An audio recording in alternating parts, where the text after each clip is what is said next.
Good morning, everyone. My name is Clive Stewart, and I head up the Supply Chain Resilience and Development team at Invest Northern Ireland. You've heard from Jonathan this morning talking about the steel tariffs and the impact on that side, and I'm delighted to be here today to talk to you about mitigating supply chain risks and building resilience in that side. So, if we move in, before I go into the detail, I would like to talk a little bit about our supply chain support. So we're a team of experienced supply chain professionals from industry, and that helps to work with businesses. So like yourselves, to actually help you to improve your resilience, enhance the value that you can get through your supply chain through better practices and processes, risk, which we're going to talk about in more detail this morning. Ultimately, that's to help you to improve your competitiveness. And in parallel, we're also looking at identifying opportunities to increase the Northern Ireland work content, through reshoring activities. So we don't have time to go into all the detail around it, but in terms of what we look at across the supply chain, obviously risk management. We look at sourcing practices with companies. We help develop negotiation tactics around that side. We also look at the purchasing strategy and how to drive process improvements through that. We look at demand and supply, or really sales and operations planning, that coupled with inventory management and optimization, right through to how to help you to manage supplier relationships better and drive improved performance in your supply chain. Warehousing and logistics is becoming a much more pertinent part of the engagement with companies as costs increase, right through to sustainable supply chain. And really, what we're trying to do is to help businesses to improve the results that you're getting. So, in terms of the actual eligibility for the service, it is free to companies who meet that criteria. And our website link later will give you more details on that. So, moving on, how do we do it? So, first and foremost, we're specialist advice led. And that means one of our advisors will go into the company and work with you to try and scope out a supply chain improvement project. That might be just pure advice, or we might be moving into a project delivery phase where we coach and mentor you through a supply chain improvement project. We also have the ability to complement that specialist advisory support with potential financial support for a new dedicated supply chain role in the organization. All this advisory area is complemented then by the training, coaching, and mentoring. And the key goal behind that is to help you to and basically help companies to change the supply chain mindset from traditional focus into a much more strategic focus. And we do that through a range of different methods, from the one-to-one intensive engagement through to sort of detailed supply chain masterclasses and a suite of workshops that we have available, right through to webinars like this that is open to wider business in that side. Um, in terms of example projects, just to give you a flavor, some of these include looking at optimizing inventory, a big focus in around cost saving and cost avoidance, the supplier risk assessment and management that we'll talk in detail around, right through to supply chain strategy and sourcing activities that's around it. But we're trying to help businesses like yourselves. How do you create that supply chain that's fit for the future and capable to deliver your growth strategy? When we think about resilience, so Jonathan has already highlighted in detail around the tariffs and the around the steel quotas, etc. So that side of things is increasing costs in companies, and I suppose from our supply chain support, we're trying to help companies to mitigate against those, because as you will appreciate, a focus on supply chain has an impact on material cost, on your labor and overhead costs, and ultimately on your cash and working capital availability as well. So if we can drive better improvements through that, you're helping business to be able to compete better. Now I want to look at risk management. So our experience has highlighted that a lot of companies don't fully understand their supply chain risks. And when we think about risks, we look at a couple of key areas. there's that vulnerability in your supply chain. So what are the characteristics in your supply chain that make it more vulnerable to disruption? And then we're starting to see, what events that can occur that could result in that impact. And we're seeing a lot more unexpected events starting to occur now in the supply chain. And really the risk element arises that intersection between the two. So in terms of risk, you could have, disruption to your supply chain that could lead to financial or operational impact. It could also have a potential impact on your reputation with customers. And now I want to look at why supply chain risk matters. So traditionally, companies have been very heavily focused on optimizing the cost in the supply chain. So that's really looking at the cost, the scale, those economies of scale and the efficiency. But that also can drive structural fragility into your supply chain. We're seeing a much evolving risk landscape, as was mentioned previously. So a lot more sort of global events. These, create exposed vulnerabilities that need to be addressed. And that's putting a much more emphasis on the importance of strategic risk management. By building resilience into your supply chain, that helps you to, build that capability to absorb shocks and more importantly, potentially recover faster than competitors and create that competitive advantage for yourself. So that's where resilience really comes in, and that can potentially then, I think the drive in that is really to move from, that cost optimized or cost optimization phase to strategic risk management. Now, when we look at risk management, there's four key aspects in terms of identification and management. The first is really around detection. So at the early stage, you want to be able to make sure you can detect a risk as soon as you can. You also want to have good systems in place that can respond effectively to that and mitigate against it. Moving to a more mature level, you're in a position that you want to be able to predict when risks are coming and be able to deal with the problem, effectively in advance. And that's really into that for the fourth stage, which is about prevention or eliminating risks. And I think scenario planning plays a key part in that. So we want to sort of lead on and talk about key supply chain risks.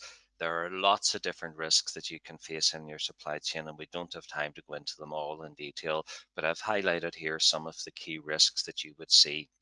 So Jonathan has clearly talked earlier about the tariffs and the risks associated with that.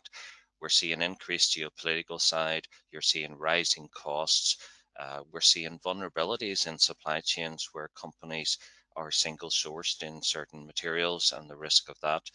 And again, at a wider level, you've got things like, raw material risk coming through, right through to logistics, which are seen as an increasing risk or competitive advantage in companies, on through to, sustainability. And another key one is really visibility in your supply chain. Again, companies may not have as much visibility as they should have in the supply chain. And again, cybersecurity also plays a really key area in that. But the biggest risk is really the one in red here because it's the unknowns. So the challenge here is coming into how do you start to think about what other risks might be coming down the lines. And we're seeing more and more situations where you've got sort of simultaneous risks are interacting with each other. So one's having a knock-on effect on the other. And these are all very important areas for you as a business to consider. Now, some of the tools that we can use to help you in this side in terms of mitigating risk. The first one really is, how do you start to identify the risks? And I think adopting a structured approach is very much recommended. The first step is really to sort of map your critical supply chain flow.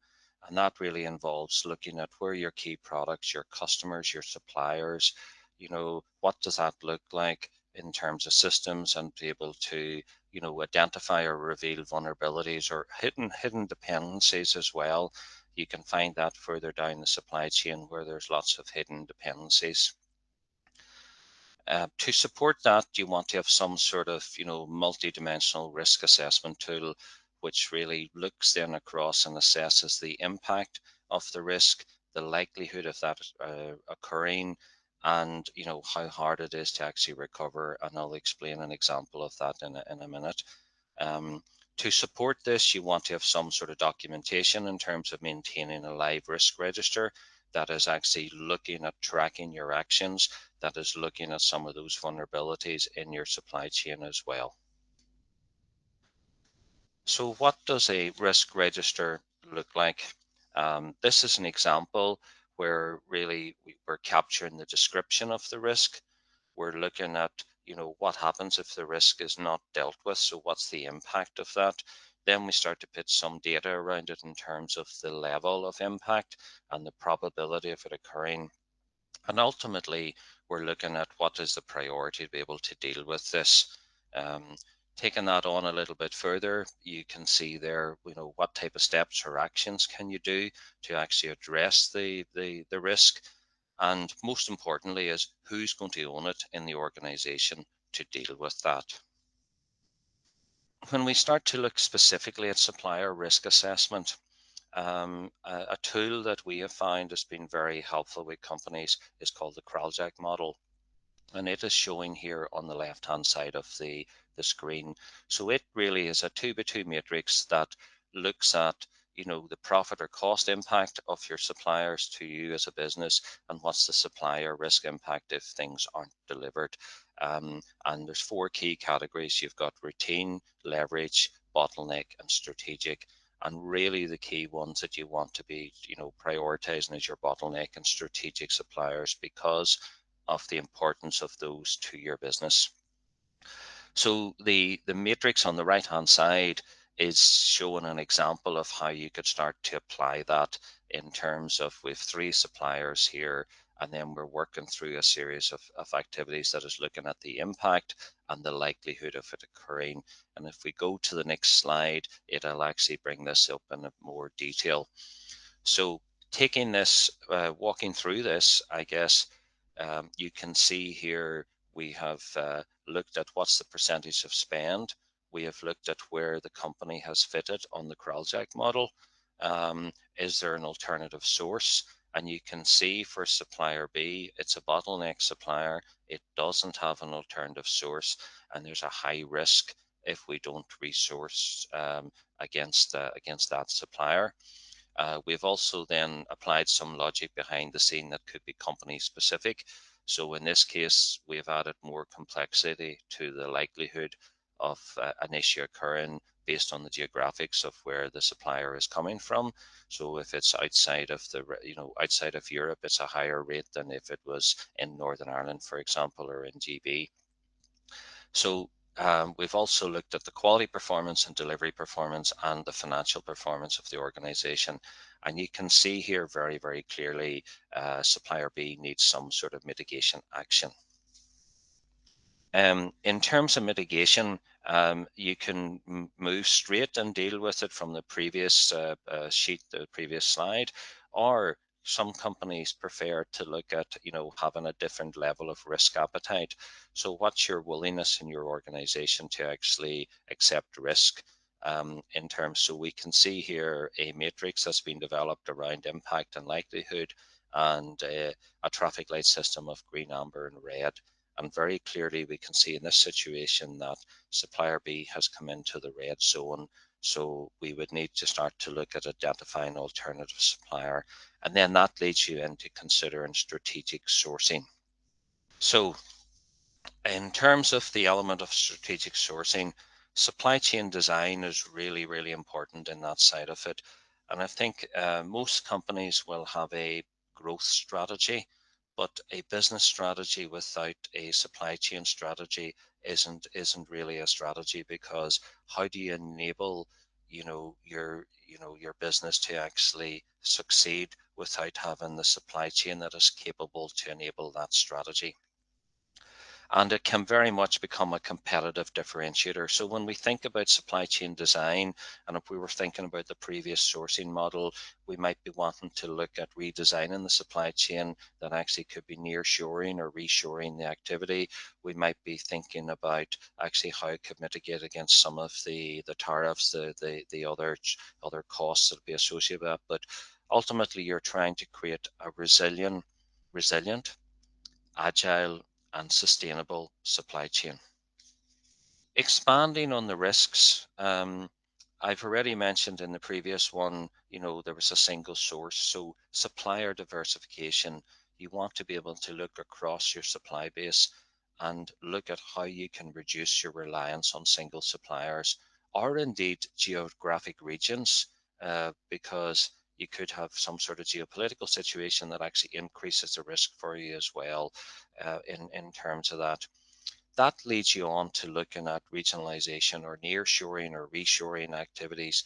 And I think bringing your supply base closer to end market, or closer to your manufacturing facility, helps to actually balance the cost, with continuity, and also helps to reduce, your exposure to, geopolitical transport risks, potentially tariff risks as well.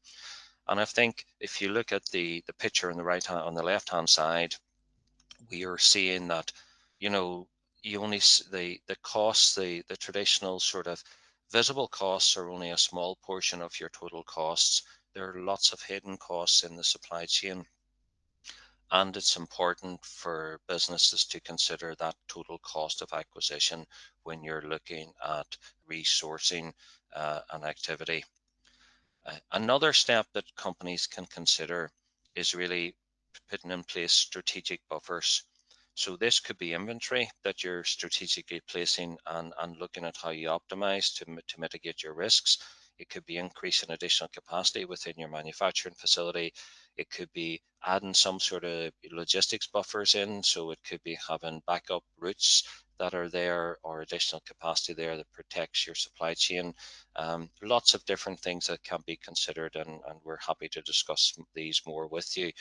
The final point I suppose I'll raise in this particular area is looking at, contracts and governance, having the right types of service level agreements in place, starting to consider what type of clauses you would want to put into contracts now that can help both parties manage commercial risks. Share maybe risk would be a key side of that, and what happens when disruptions start to occur.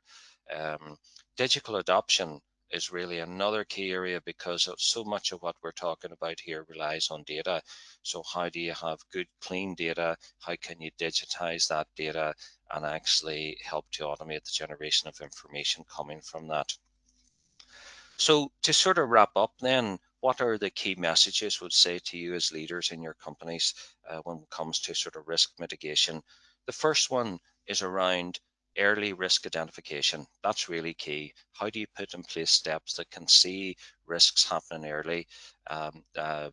Map your processes so that you're in a position you can really understand who are the critical products, components, suppliers, and logistics routes that you need to be taking action against. That leads then into the second point I would make was about having a deliberate risk mitigation process in place. So what are the right mitigation levers you need to apply? Is it diversifying your supply base? Is it reshoring product or nearshoring activities?